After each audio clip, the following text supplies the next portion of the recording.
Tonight on Debate Amongst Friends, NFL news including Brady versus Rodgers, Dez Bryant finally signed, as well as Jason Garrett's warming coaching seat.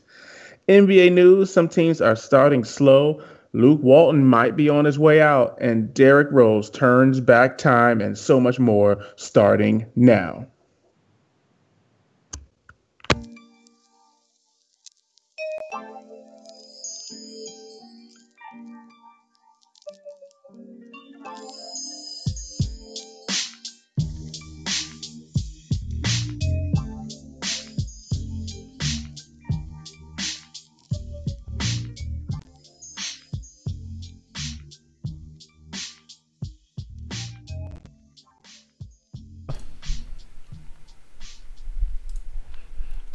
Ladies and gentlemen, this is the Professor John Gotti. Yes, I'm back after a certain part-timer decided to take me out, and I don't mean on a date. This is Debate Amongst Friends, the weekly sports podcast where we provide you the facts that you need for your daily lives.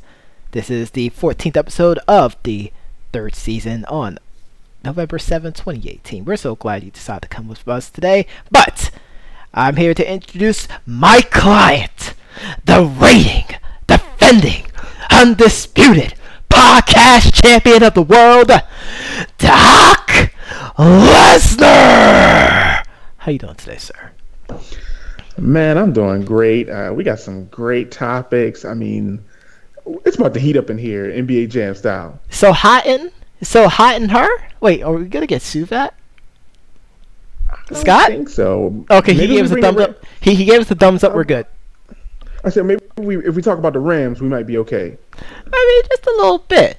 But ladies and gentlemen, I don't know if you've noticed, but we've been going through some more enhancements for you. So right now we have provided you a little ticker, a very ESPN-esque ticker system where you can see multiple different headlines from multiple media outlets, some of which we'll talk about during the show, and some of which, if you feel like it, you can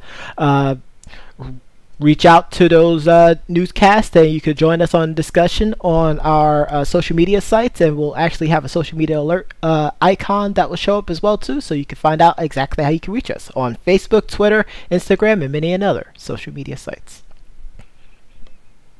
Got ourselves a pretty okay packed show. You know, some things happened. You know, people got fired. People got signed. People may be traded. But I mean, Doc, are you ready? I am ready. I think it's time to open up this discussion, open up this debate, and as my man Mr. Lane used to say, let's get it on. Wow, I think we might actually get sued for that one. But the big news coming out of the NFL today is the guy who put up the X out there in Arlington, Texas, who's no longer in Arlington, Texas, just signed with who that said they're gonna beat the Saints. Dez Bryant is now a member of the New Orleans Saints. So, as per your boy, Stephen A. Smith, this is going to be the best time Dez will ever have in his entire life. Because he's going to have a quarterback and a system that's going to work so much in his favor. He's not going to have to work as hard to get the ball. If Drew Brees sees him, he's going to put it exactly where it needs to be.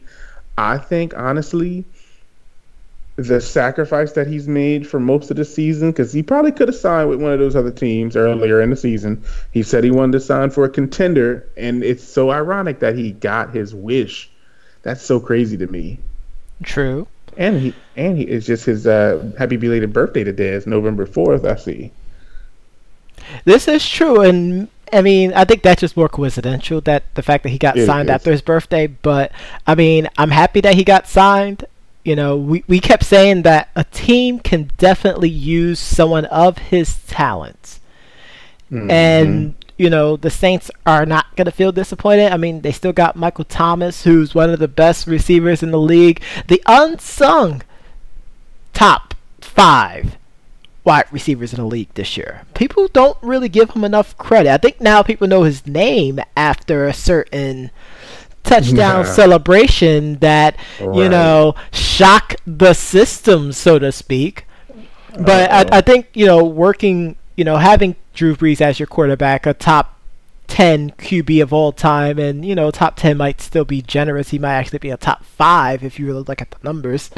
And Sean Payton, who is an offensive-minded genius who's always willing to take risk when it comes to big games. Like, he's going to thrive in this system. I mean, we're talking about someone who is a huge red zone threat. I mean, we all know about his shortcomings when it comes to his route running. He's not the fastest guy anymore. But we're talking 50-50 balls, third down situations. Like, you throw it up there, Dez's 81.99, repeating, of course, guaranteed to bring that ball back down. I can agree with that. I think Dez, I wouldn't give it 80-something. I probably would give it 73, maybe 73, only because a lot of his throws, from what I remember in Dallas, were all those back shoulder fades. It was all back shoulder for him. And I mean, I'm sure Drew Brees can throw it. I have no questions or any doubts that Drew Brees can throw the back shoulder fade. But like you mentioned, with Michael Thomas there and that system, I really think the way they're shaping this signing is, let's bring Dez in as somebody who can work the middle so that we can get more passes to Michael Thomas. And which I was on quarantine radio a few weeks back, and we had this conversation. I remember one of our favorite personalities, Joy, from the Game Runners group. We've had many debates about Roman and such crazy conversations, but unfortunately, I was right about everything. But hey, let's not don't you start that. But listen, she posed a question: why isn't Michael Thomas considered a top 5 receiver? And a lot of people said, I mean, it's because of Antonio Brown, it's because of Julio, it's because of this guy, Hopkins. You got so many different guys. So I think he's a top 10 receiver right now. But certain people would say, is it him and his skill, or is it Drew Brees and his skill? I want to say it's a little column A, a little column B. I mean, he has to go and get the ball. Like, let's not act like, Drew Brees is throwing it up and he's just standing there, like it's Pee-wee football, and expecting the ball right there in the end zone every single time. Like, let's not disrespect these NFL players.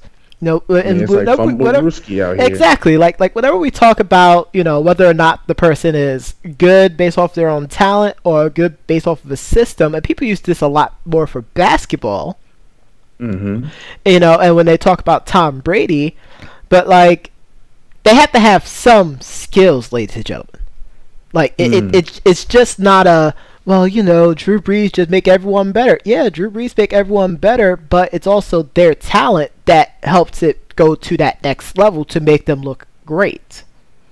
This is true. Because for a while now, people said that Antonio Brown was only good because of Big Ben. I could see why. Okay, that's a good argument, but I think with Antonio Brown, I think even when Ben was out, he was still able to succeed, and I think that's what kind of switch that gear and switch people's minds. But that's the point, though. I mean, but they're still the same system, right? Yeah, same system. Same we system. Don't know. We won't know until Drew Brees leaves, or Drew Brees. We don't want to wish any injury on him, of course, but we won't know until Drew Brees is no longer in the picture, unfortunately. You are right about that. I mean, he may have a few seasons left. I mean, he may pull a Tom Brady and try to play until he's 50. He can. I mean, let's just give credit to like the GM and the back office for the Saints. Like, they got a offensive line that is protecting Drew Brees so well this year. It's ridiculous. Yeah, that's true. But I think the Saints organization is a good one. I think that them picking up Dez at this particular time of the season, I think it's a great move. I'm surprised teams like the Lions and a few other teams didn't even inquire about him because, they've been struggling, especially the Lions after trading Golden Tate. But I do know that they went out and worked out Brandon Marshall. Hopefully that works out for them. But who I think can provide a lot for that team because they need that big body in there. They really do. They really, really do. Like, to coin a phrase, Calvin Johnson's not walking through that door.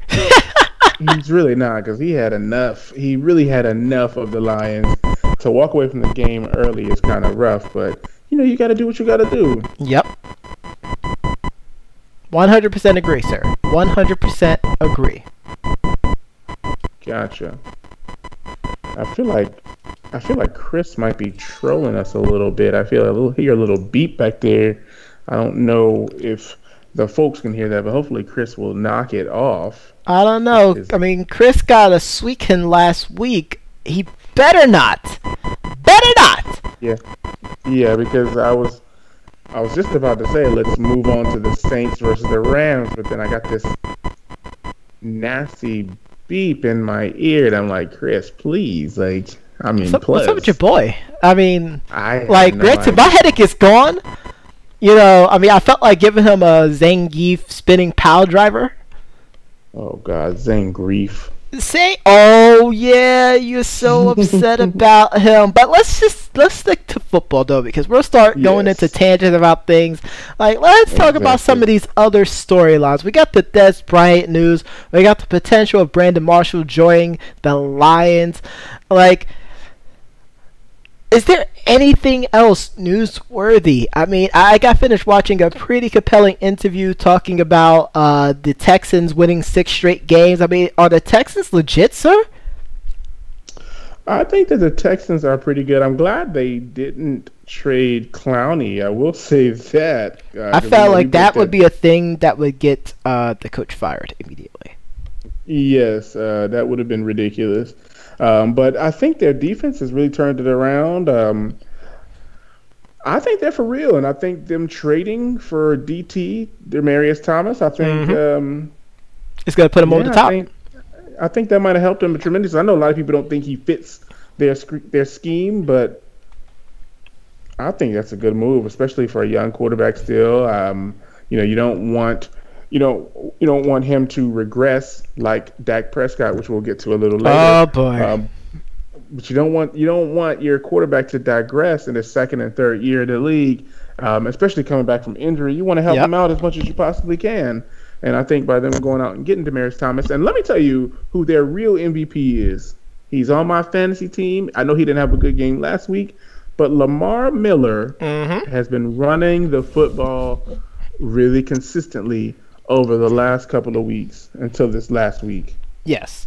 Well, and that's one of the things that we keep talking about, what is the best recipes, and this is usually off the podcast, of course, but what's the best recipes for a team offense to succeed? And we kept saying it's balance.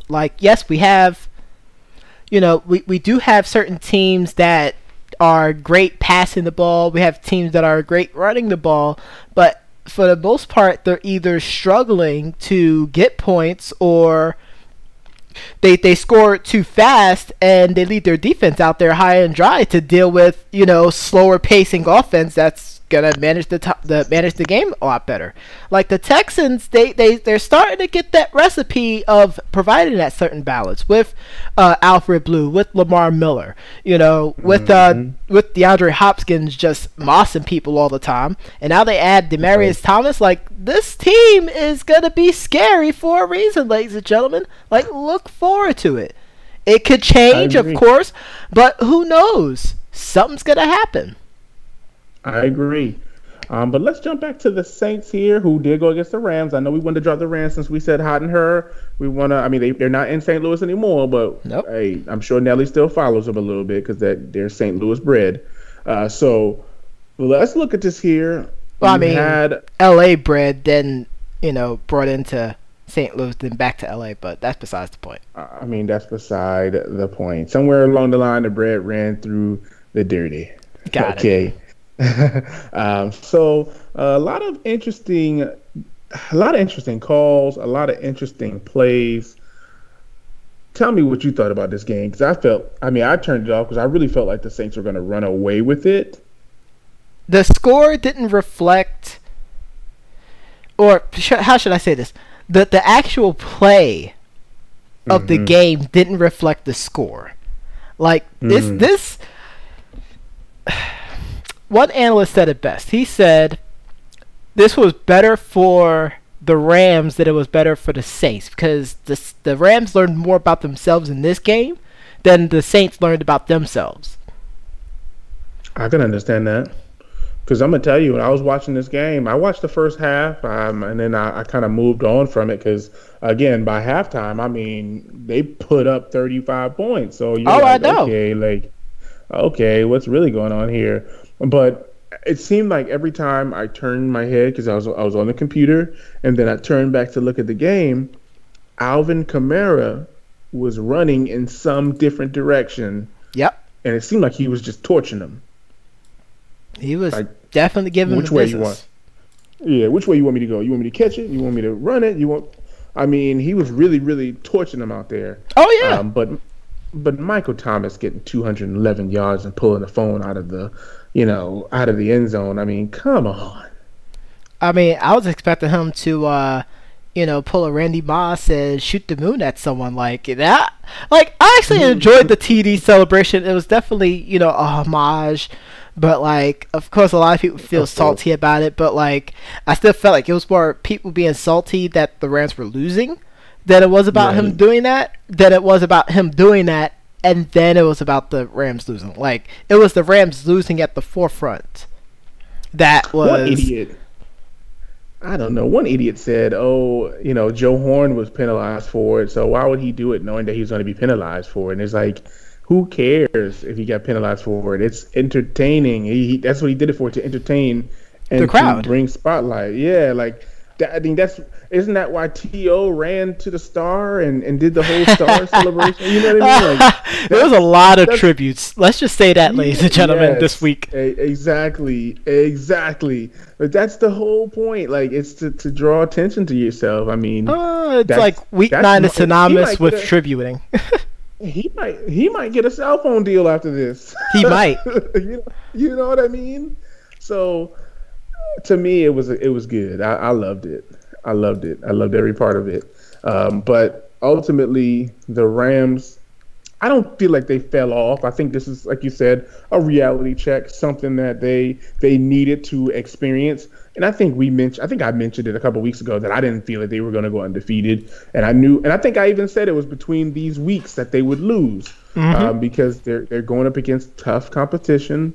People are aiming to give you that first mark. Now, they might go on a tear to win the rest of the games throughout the season. I'm not going to put that into, a dot cloud, but they might go out there and win a lot of more of these games for the rest of the season. And they could just necessarily run the table. I mean, they have the firepower of doing it. They're going to get Hakeem Talib back soon as well, too. And I believe they're going to be facing the Saints again. Like, who said it? I think it was LT who said it after the game. He was like, no, actually, it was Primetime, now that I think about it. Primetime was like, yeah, I mean, Michael Thomas destroyed them and torched them all game, but, like, when they play again, I want to say it's later on in the season. I don't remember off the top of my head. I apologize, folks. But when they play again, and they will, that kind of stuff is going to fly with Talib right there, defending against him. Like, it's not going to be that way. Like, let's not act like, the Rams defense completely stink. Like, they have injuries, just like every other team. It's a thing. It's true. It's definitely a thing. But I'm looking forward to these two teams, which, the way it looks right now, this could be our NFC championship. I mean, no disrespect to these other teams, but this could be it. I mean, other than those two teams, now that you mentioned potential NFC championship matchups, I mean, what other team do you feel like could be in that conversation? That's the thing. And if you say the Cowboys to troll me, we're turning off the show right now. No, I would never say that. I mean, that's what I'm saying. Like, you think about it like this. these two teams are not just the top of their divisions, but they're the hottest offensively and defensively that I've seen so far. Of course, we could talk about the Panthers. I mean, but they have so many holes in their game that I'm just not buying it. The Vikings and the Bears, I feel like they'll cancel each other out eventually because they play great some weeks, and then other weeks they really, really don't. And any team from the NFC East is automatically eliminated this year. Yes. I completely agree with that because every single team in that division stinks. Like, surprisingly, the Redskins from Washington D.C. are 5-3. Surprisingly, but I highly doubt that they really had anything that would impress the Doc, and it takes a lot to impress this podcasting beast right in front of me. So I have a Redskin fan at my job. I'm sure, he's chopping at the bits to beat the Bucks on Sunday because that means it's going to give him bragging rights. But we know who Alex Smith is. Yep. We know what he gives you. He's going to dink and dunk. He's check down Charlie. He's gonna manage the game. I don't think you can play that way against the Rams and against the Saints. I just don't see it happening. So I feel like even if they were to go against the Bears or the Vikings, who might, one of them is going to be there, of course, I don't think they're going to get past the first round if they make the playoffs. Obviously, the Giants are out. Cowboys, they're 3-5. They're about out unless they go on a miraculous. They would have to go on a miraculous run. No, it would have to be ridiculous. Some gaudy character said at the beginning of the year that they might go. What was it that he said? He said 4-12. I think you said 4-12. I'm not mistaken. They have a chance. They do. You're playing an Eagles team that can't finish. Falcons are up and down. Really up and down. The Redskins, we just talked about that. They're probably going to lose to the Saints. They're playing the Eagles again. They play the Colts, the Bucks, and the Giants the last 3 games of the season. So, they have a chance. The way we're playing, the way the Giants are playing, the way the Colts are playing, that could be 3 wins if we're looking at it, realistically. Mm-hmm. Which I hate to say, but it's realistic. But it's so good that we transitioned right into the Cowboys, and that was so beautiful of us. Like, that was really, really good. It's almost like we're serving them humble pie. That wasn't even intentional, but it's so perfect because I just feel like Jason Garrett is going to have, he's going to be out to dinner one day. Yep. And he's going to stand up, and his whole backside is just going to be wide open for the public because his seat has to be burning hot in Dallas. There's no way it's not cold. He's going to need some of that ice, but it's got to be burning hot. There's no way that Jerry Jones can continue to allow Jason Garrett to lead this team to mediocrity. But Doc, I have something that's going to really make you upset. Don't you say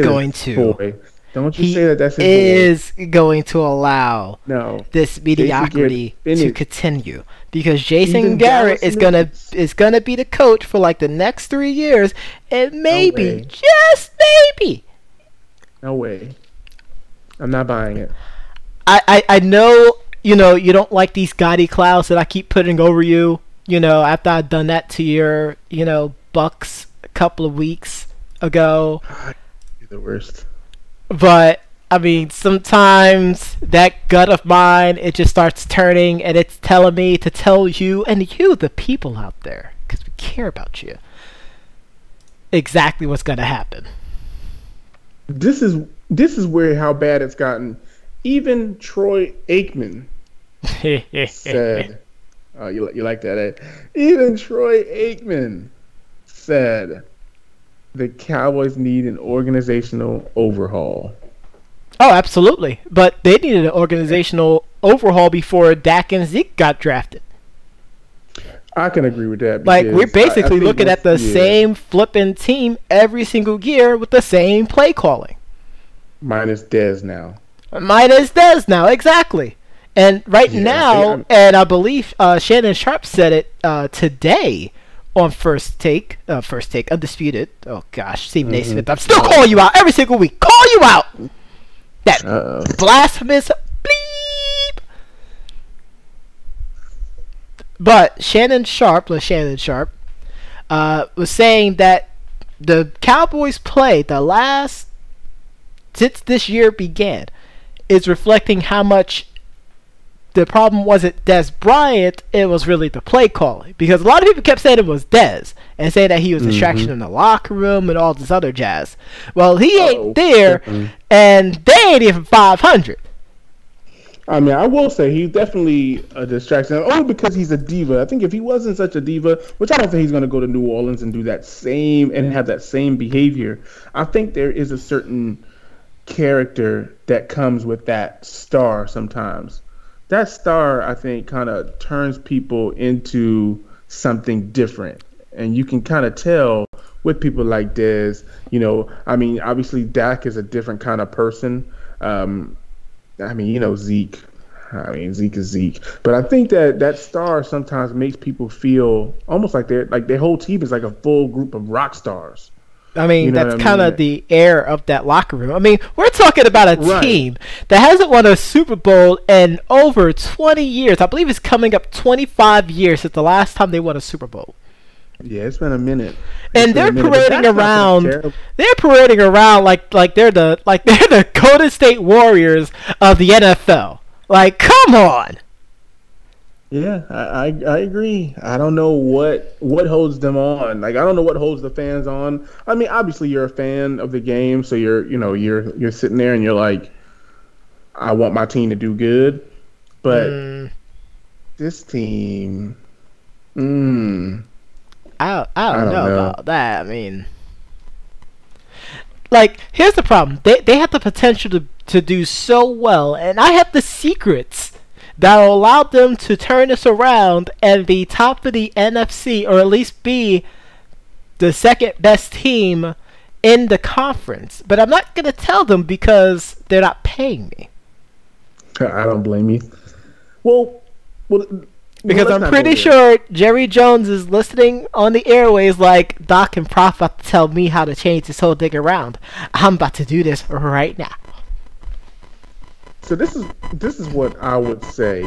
Now, the next thing I wanted to bring up, because I know you're not going to tell them, so we're just going to skip right past it. What do you feel? Because, I mean, Dak is the guy. Rain, Dakota, Prescott is the guy. That name, though. I'm sorry, I don't know. What do you feel about him getting an extension? I mean, that's who they wanted. That's who they want. You can't for that at all. Just can't knock him. People are acting like he's the next Aaron Rodgers, the next Drew Brees, the next Tom Brady, and maybe it'll change if their offensive scheme changes. But as it stands right now, he's on the Alex Smith tier of QBs, in my opinion. I can agree with that. I will agree with that. I think that he is.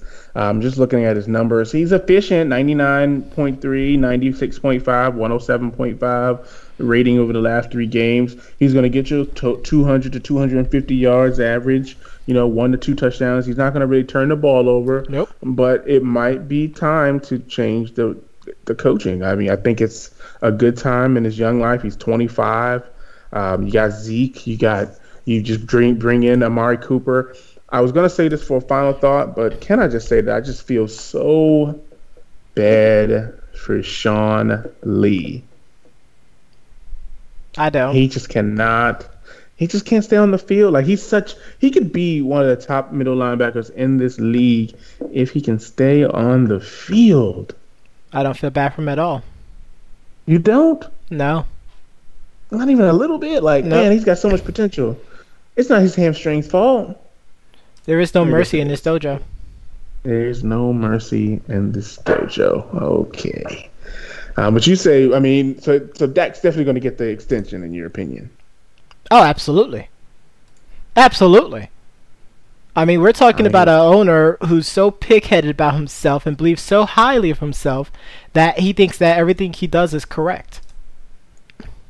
I mean, hey, you already know how it is. I mean, he's gonna have to get burned eventually. Like, and I hate it because when I was younger, I can't lie, I did like the Cowboys, but really, I came to learn that I was just a fan of the big three or big four. You know, you got Dion, you know, you got Emmett, you got Troy, you got Michael, but then you start learning about Leon Lett and Charles Haley, and you're just like, oh my God, Larry Allen, you got all these guys, and you're just like, man, like this team was pretty stacked back then, but they're not building.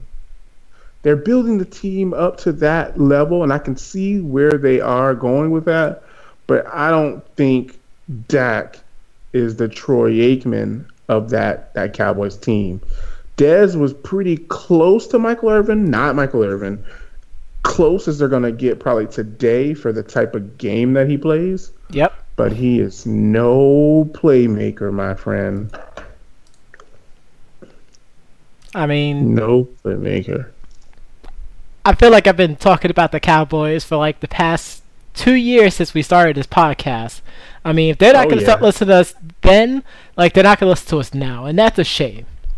Because we want to see, underdog tales and stuff. But if you're acting like you're a top dog, a certain big dog, and you're really, the runt of the litter, like, there's no saving you. I mean, a Kanye song said it best. Like, you find out there's no convincing them.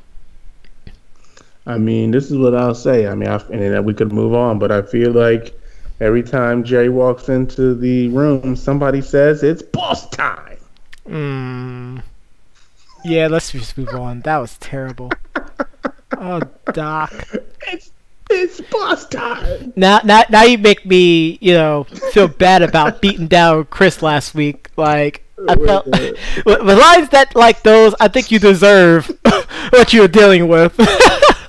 Oh my God, where the big boys play. Where the big boys play. Okay, that's better. That's better. I'm okay with that. All right, so let's move on to some big boys here. You had Tom Brady. You had Aaron Rodgers in a showdown. Clearly, I don't feel that the quarterbacks were really the main focal points of these games. I mean, obviously, on the outside looking in, they are the big two draws of this game. Absolutely. But I mean, both of them had under 300 yards. Aaron Rodgers had 2 touchdowns. Brady had 1. But looking at the stats and looking at some of the game, I'm gonna say I don't know who this guy is. Marquez Valdez Scantling, 3 catches for 101. I don't know who that is. But what sticks out to me immediately on New England's side is that wide receiver Cordell Patterson ran the ball 11 times for 61 yards. And that, to me, is crazy. Why is it crazy? Number one, I think it's crazy, not crazy to the point where he can't.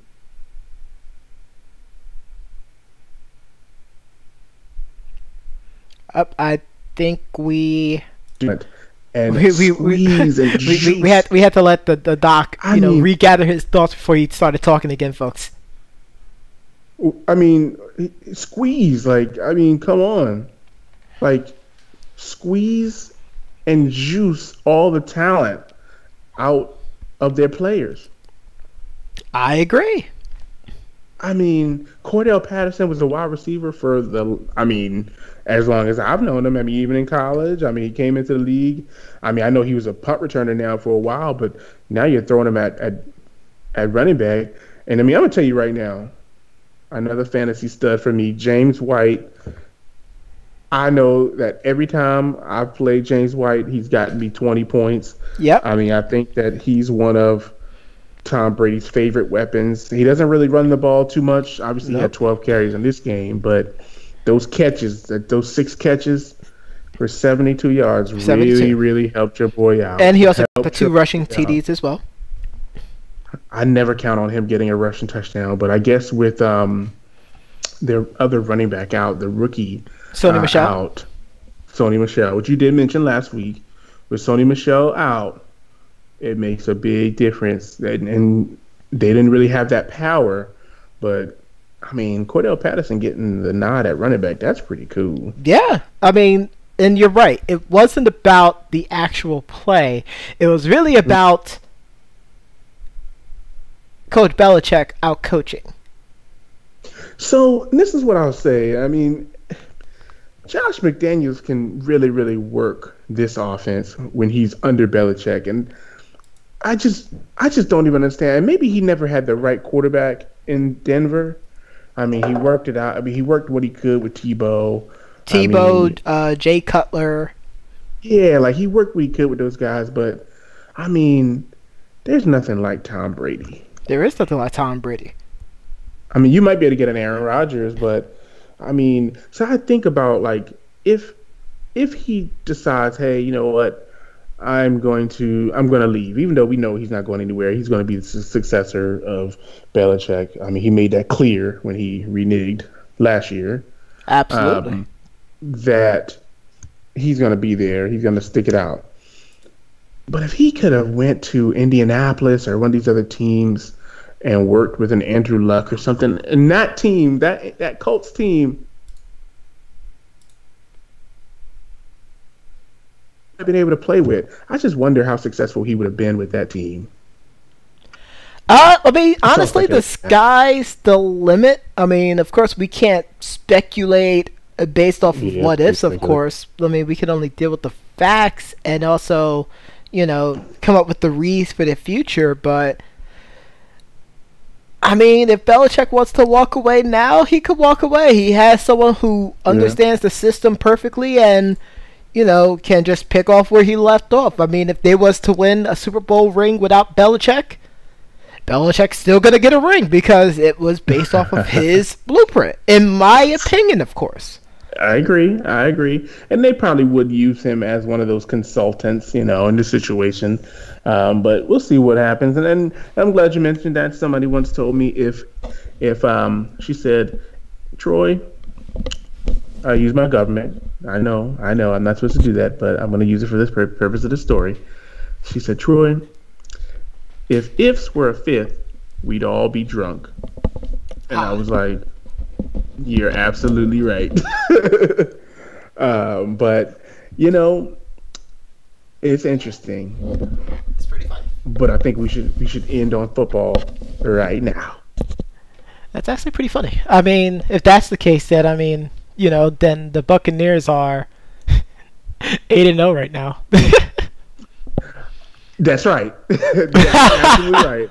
In a drunken man's world, that is correct. And you should see, and that's the thing. And then we're gonna move on. But with fans, you know, and actually, I'm gonna use one of my final thoughts here because I want to get this somber thing out.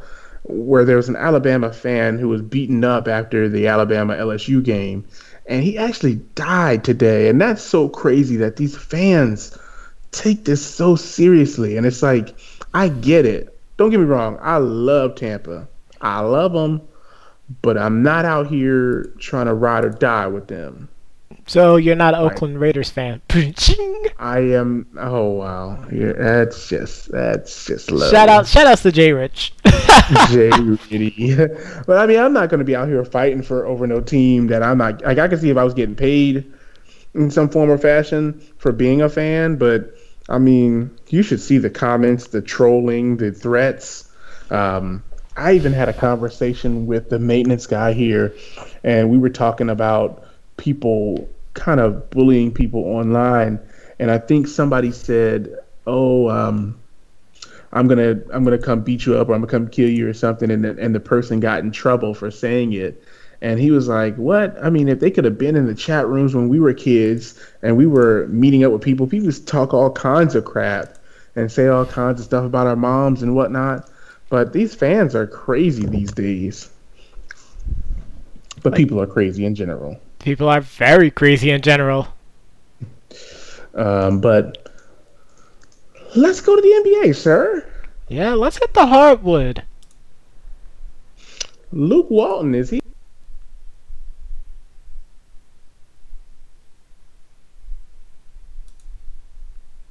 Doc, are you still there? I think Chris finally got to the doc, ladies and gentlemen. But I know exactly what he's about to ask, and I'm going to answer his question right now. Luke Walton is absolutely in. Oh, there he is. Yeah, I think Chris is trolling you today, sir. Either that or Spectrum is doing a great job for you. Oh, you couldn't hear me, so I thought I was talking the whole time about Luke Walton's mediocrity. No, you got the floor again, though. Go ahead, sir. I was just saying, I mean, even before LeBron got to LA, it's interesting that LeBron had shaped and shifted his team before he got there.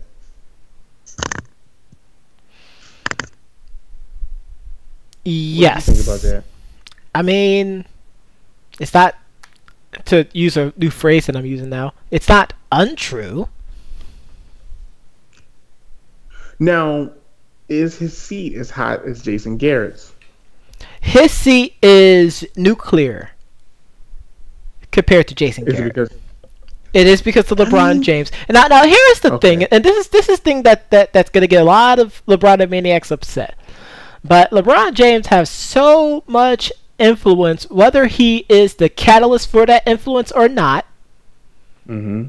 Because I'm going to say why I use that line instead of just always being the catalyst. Because once he enters a city and plays for that team is immediately in win now mode. Why does that sound familiar? Oh yeah, because that's what happened when he went back to Cleveland. And that's what happened to David Blatt. They went from, okay, we're going to build, into, okay, it's time for us to win. Let's get there.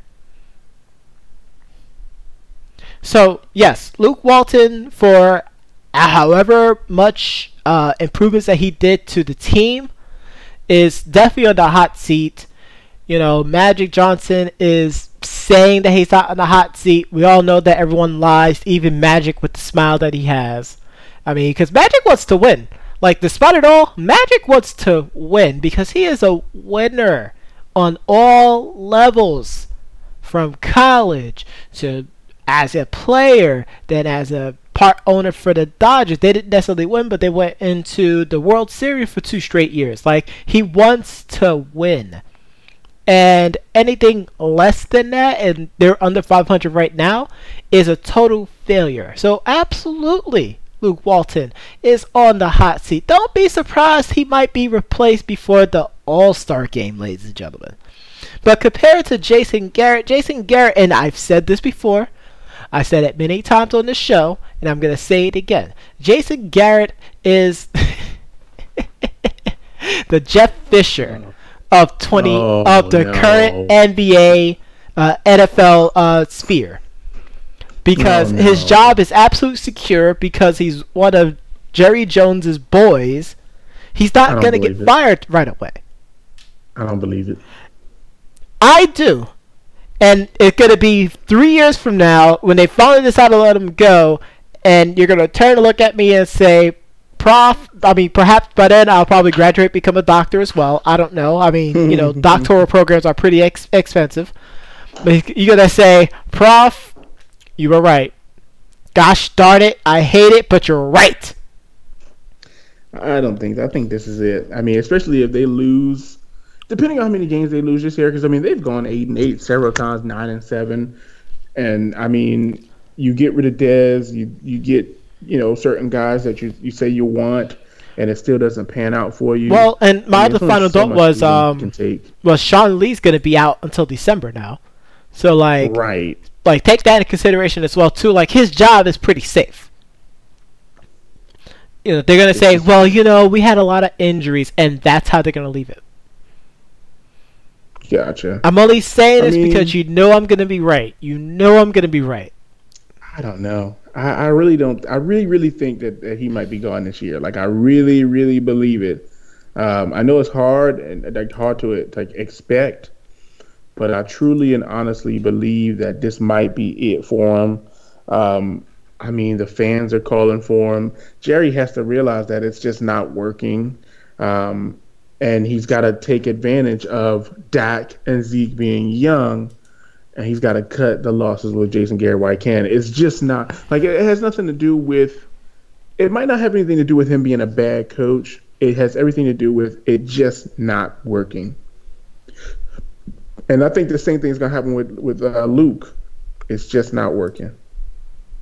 Yeah, but the problem with Luke is he's going to be gone either by All-Star or at the end of the season.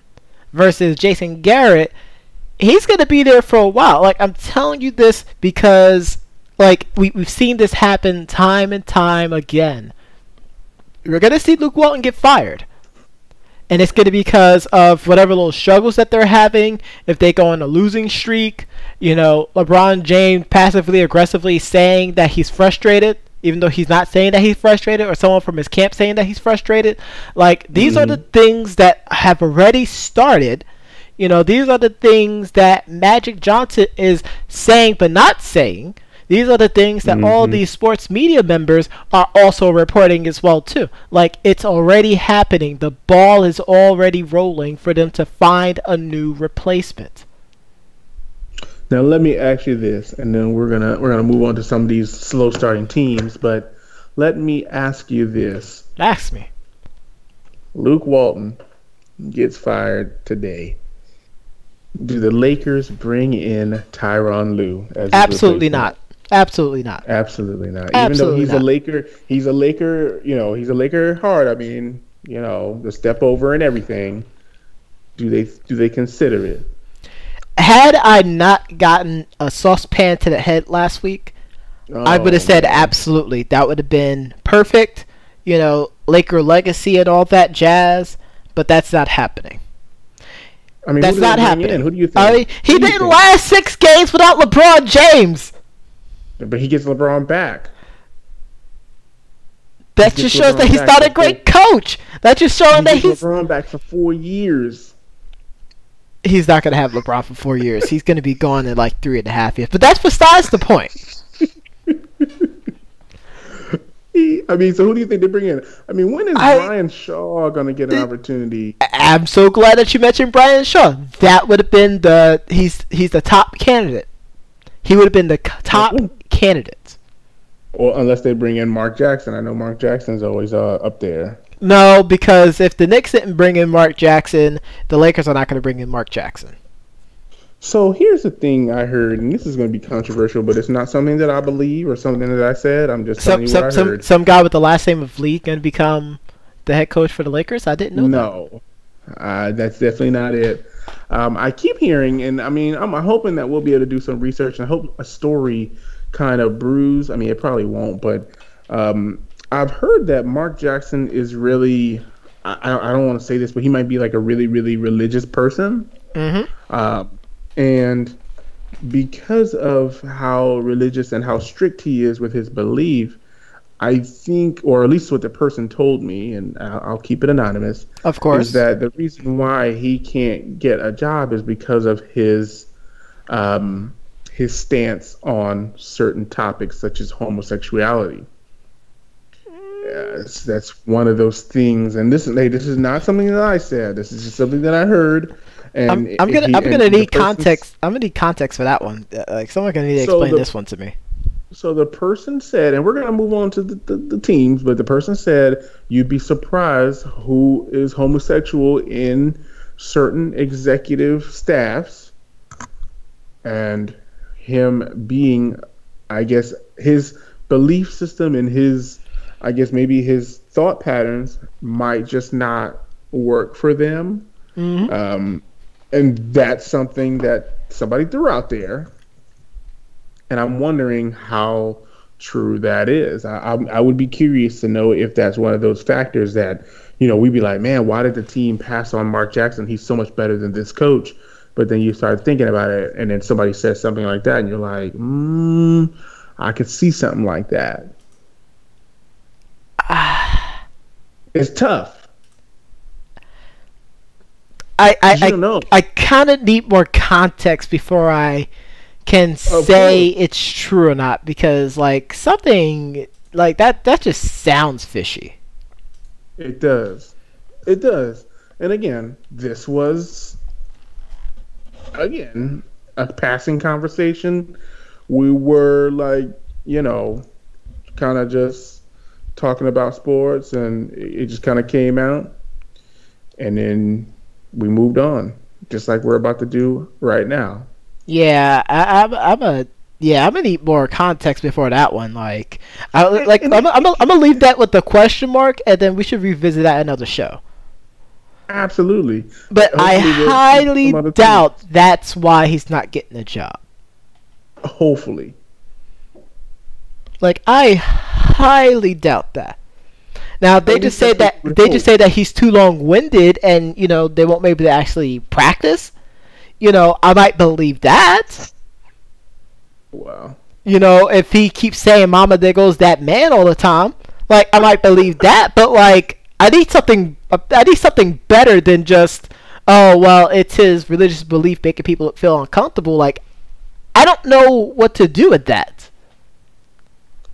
And this could come back from the whole, and this could have been just a stereotype from the whole Jason Collins session, not the session, but that time period. Yeah. Where, Jason Collins had came out, and then all of a sudden,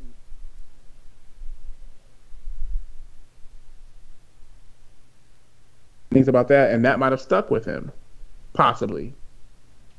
With Mark Jackson or with the person, your unknown source. I mean, even when I put it in Google, several things pop up. Homophobe, I guess he must have made some homophobic statements in the past, and that stigma may have stuck with him. Whether that's holding him up from getting another job is speculation. That's the part that I was just throwing out there. I really felt like, and of course this is all speculation. I have to play devil's advocate about all this. Of course. If it is true, if it is 100% confirmed from reliable sources and not from dirt sheets and not from rumors and whispers across the cafeteria, right, he would not be working with the ESPN. That's facts too. I'm gonna leave that right there. He would not be working perfect. ESPN with Jeff Van Gundy. That's true. That is true. We can move on because that right there is facts, and you can't teach that. Well, technically you can teach facts, but you can't teach reads. Ha ha ha! Woo! There's some slow starts. There's some slow starts around the league. I mean,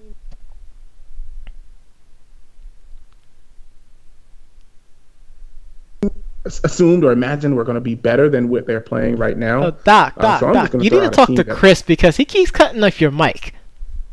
I don't know why he's doing that. It's the weirdest thing. I mean, there's nothing happening over here. I mean, we set up the old voice meter, and it seems pretty sweet. Microphone checker seems to be in full swing here. I don't know if people know what microphone checker is, but... I mean, they know microphone checker. They know microphone checker is. I don't think they do. I don't think we should try to introduce something that they don't know about. They know. I think you might not know microphone checker, but the people knows microphone. I was part of that meeting. I know what microphone checker is. No. People know what microphone checker is. Even if they don't know what this microphone checker is, they know where I got it from. I don't know. I think you're putting way too much on them.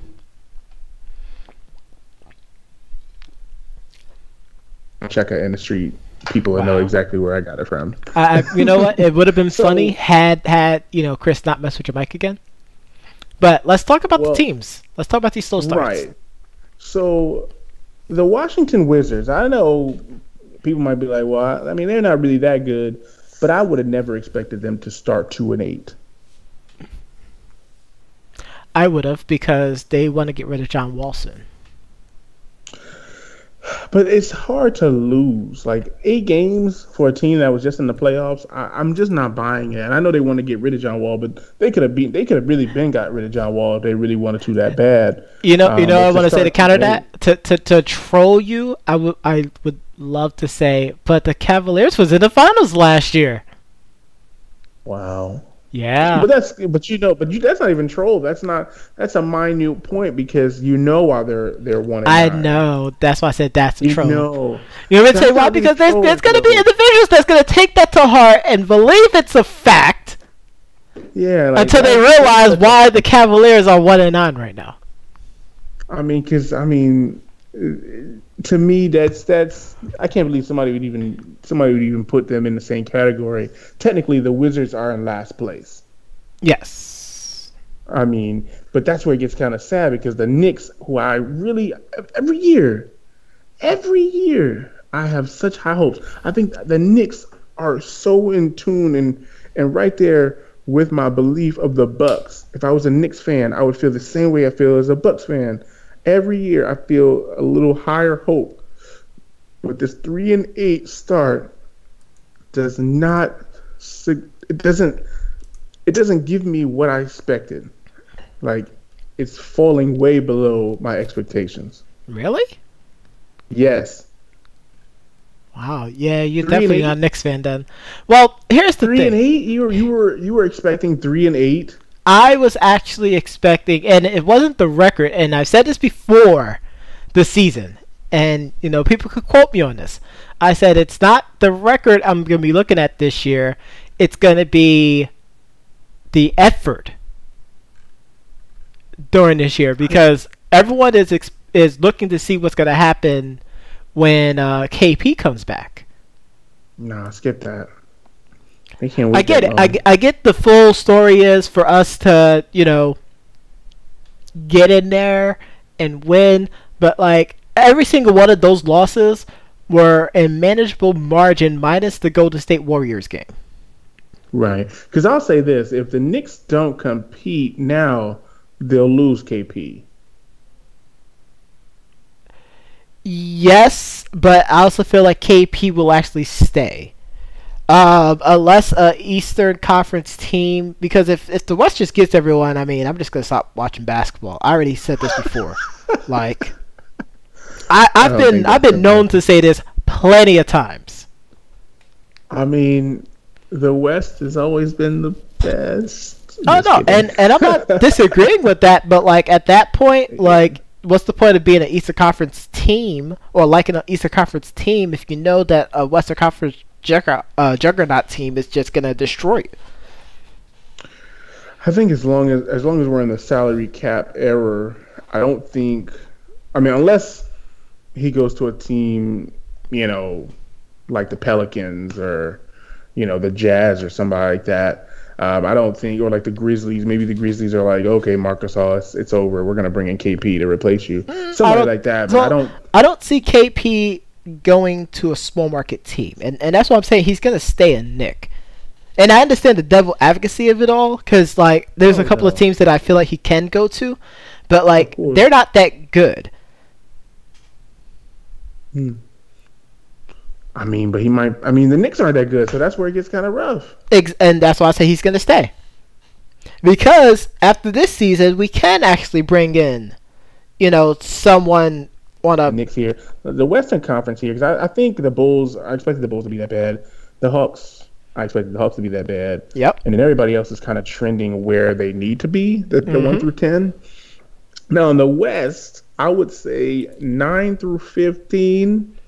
I would say at least 4 of these teams. I'm surprised they're down here. Obviously, my Rockets being 4 and 5, of course. They're playing better. They won their last 3 games, but. Yep. Of course, we did have some injuries. We had some suspensions. With all that said and done, we lost some games, really poor. Very happy that our assistant coach decided to come back and unretire to help fix these defensive woes because they were really, really bad. I'm just glad that people stop pushing the blame onto Carmelo, because I felt like he was getting way too much heat. So after that conversation we had last week, after you regained consciousness, after Chris tried to chip you up a few times, I feel like Carmelo played better. Mm-hmm. He actually had a huge game, a 28-point game, and then he had a 17-point game. And I mean, he struggled against Indiana on Monday, but he came out after our show and really, really played great. And I was sitting there and I was like, I don't understand why people are, really trying to play Carmelo out. It didn't make any sense.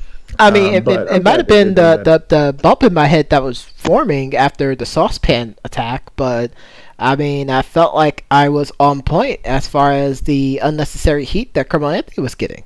Like it was more than just him. Right. But everyone wanted to say those other two players who left the Rockets from last year into this season. Mm-hmm. But I keep telling people that it's just more than that. They could be more than what they are. Agreed. So other thing I'll do is say here that the Rockets are starting to gel a little bit more, and I think Mike D'Antoni is still looking for that 8 to 9 man rotation that works for him. So I've seen him play different people. I've seen him play the young guys. I've seen him play the veterans. Michael Carter Williams in sometimes he's not. So I think he's just trying to feel it all out. Give it some time. But let's not go too deep on the Rockets here. Are you surprised about the Jazz's 4-6 start? I know Mitchell's been hurt. That's why I'm not surprised. Okay. Because he's their top scorer. Like, it's going to be hard for you to win games if you don't have your top scorer. Like, that's the opening and shut case. I mean, I can make the same claim about the Knicks. Like, we could have a better record right now if KP wasn't out until the All-Star break. So, I expected them to be this bad, but I expected them to be a little better. And if they don't turn it around, they're going to lose one of their key stars, and that's the Phoenix Suns. I expected them to be a little bit better. No, the Phoenix Suns is exactly who I thought they were. Oh, my God. The Dallas Mavericks? The Dallas Mavericks are exactly what I thought they are, too. They're going through the transition of letting Dirk do his final year, and they're going to have Luka Doncic become the franchise player. And he is a beast, but it's going to be a slow transition. Give them 2 years, and they're going to be back in the playoff conversation. Guaranteed. You heard it from me right now. We heard it from the professor first. We're going to see the Mavericks back. The Minnesota Timberwolves obviously started slow because of the whole, Jimmy Butler thing. Yep. 4-7. I mean, I don't know. I don't know if they're throwing the games on purpose. Do you put them in the same boat as you did the Wizards? I feel like the Wolves' problems, and I know I'm going to be getting a lot of heat, but their problem is exactly what Jimmy Butler was saying. They're soft. They're not hungry, Doc. I mean, do you think they made the mistake paying Cat the money? Paying Wiggins the money? I think they made a mistake of paying Wiggins. You're not really feeling Wiggins. Well, I felt like he could have definitely... So, here's the thing. And people are really going to be upset about this one, too. I'm saying a lot of controversial things, but I think it's because I was gone last week. Mm-hmm. Wiggins could have been that key piece for the Cavaliers had they not do that trade into Cavaliers winning 2 championships against the Warriors. You heard it from me right now. I don't even think it was worth it. I mean, obviously it's biting him in the butt now because Kevin Love's, basically doo-doo on the court now. That's so rough. I mean, they really, you're right though. Wiggins and Kyrie would have been a nice little tandem to have.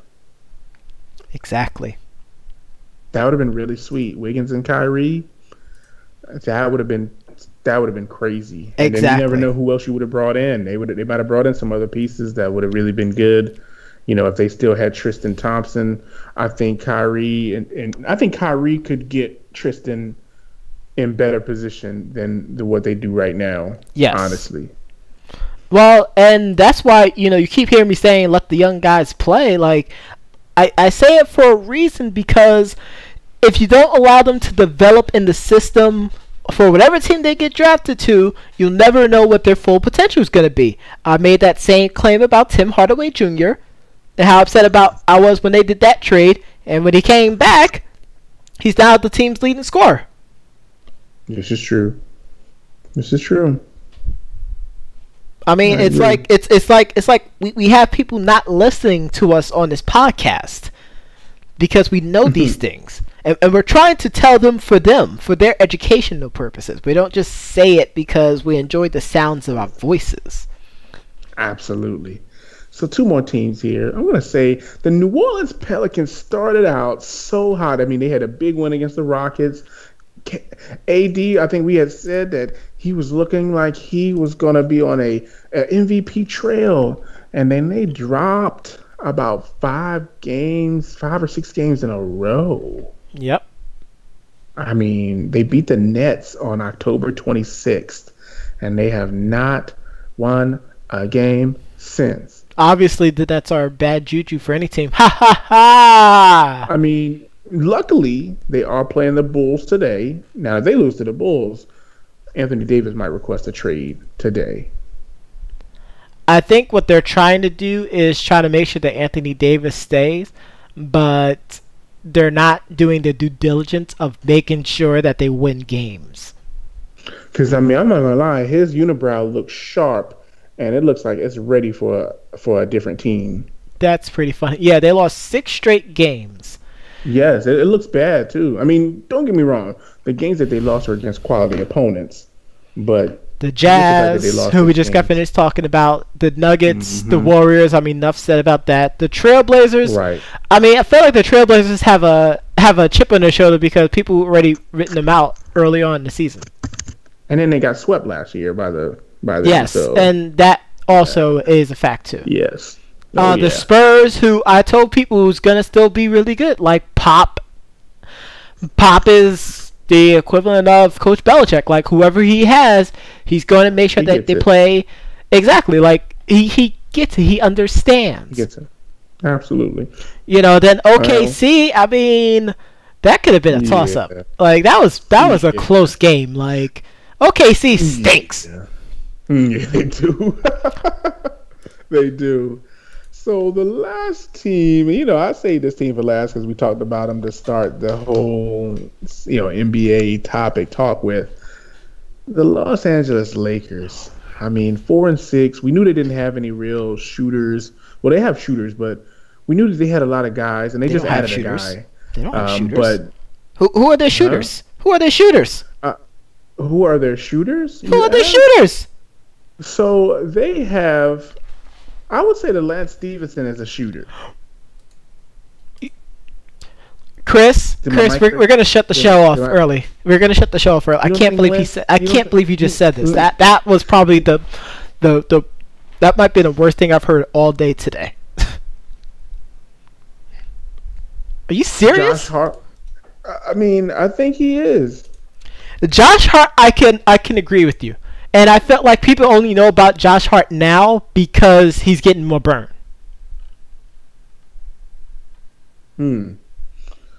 I mean, let's see who else we got here. That's the only reason why people know about Josh Hart, because he's getting more burned right now. Otherwise, they wouldn't know who he was at all. He had some time last year. I mean, don't tear his old I'm not talking about last year. I'm talking about this year. Who cared about the Lakers last year? That's what I'm saying. Who cared about the Lakers last year? Well, I watched a few of the Laker games. I mean, I saw some of them putting in work. Him, Caldwell Pope, I feel they do a pretty good job. Technically speaking, even though he's not consistent, Michael Beasley is a shooter. He is a shooter. I know this. We both know this. I mean, he's inconsistent, but Brandon Ingram is kind of a shooter. Brandon Ingram's going to get traded. He probably is going to get traded. And that was another final thought. Okay, I could definitely understand that. And I mean, with his development, I mean, technically LeBron James has become a shooter. I feel like he's graduating from the Vince Carter School of Basketball, and as he's getting older in NBA age. Oh gosh, let me get that out of the way before I start making a graphic, making sure that LeBron and Maniacs don't get pissed off at me. He's rediscovering his jump shot, which was broken and now fixed. You might not want it, but you would accept it. Well, I don't really have much of a choice as far as accepting or not, though. I mean, It's still pretty broke, but that goes without the point. So, but like, who legitly, like, let's take away Josh Hart. Like, Kyle Kuzma is, he's gonna become a stud. Like, once again, people are still not giving those young guys respect. And it just always goes right back to my point, because they see, oh, it's LeBron James. No, forget about everyone else. We got LeBron James. I mean, and like I said, I think that, I mean, I'm surprised you golfed there, because I think Lance Stevenson when given an opportunity, he can really shoot. And I can't believe you wanted to shut the show down on that statement. Like, he can shoot. I don't even know what else to say. I can't believe you said that. I can't believe you said Lance Stevenson. You don't think he can shoot?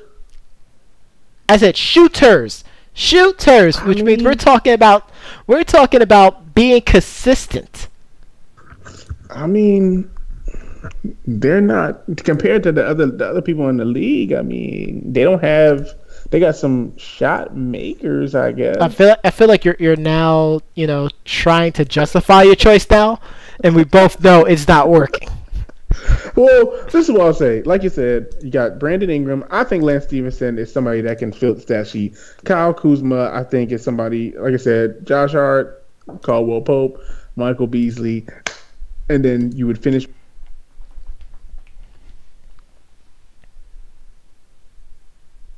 Because we saw him in college. That's really the only reason. But other than that, I don't know. I mean, I just can't see Lance Stevenson. I'm sorry, sir. Like, I can't believe you said that. I can't believe you said that. I mean, I'm not changing my status on that one. I think he can be a pretty solid shooter. He's not tier 1 through 4 of shooting. But I think if you needed him to are you really going to start talking about tiers? Because I'm going to make you start tiering some of these players now. These guys are all... No, we're going to start off with these guys, and then next week I'm going to have you do it for another team as well, too. Like, let's not... What? Don't. If you want to challenge it, well, listen. These guys are well beyond tier 5. Like, shooting wise? They allow you to basically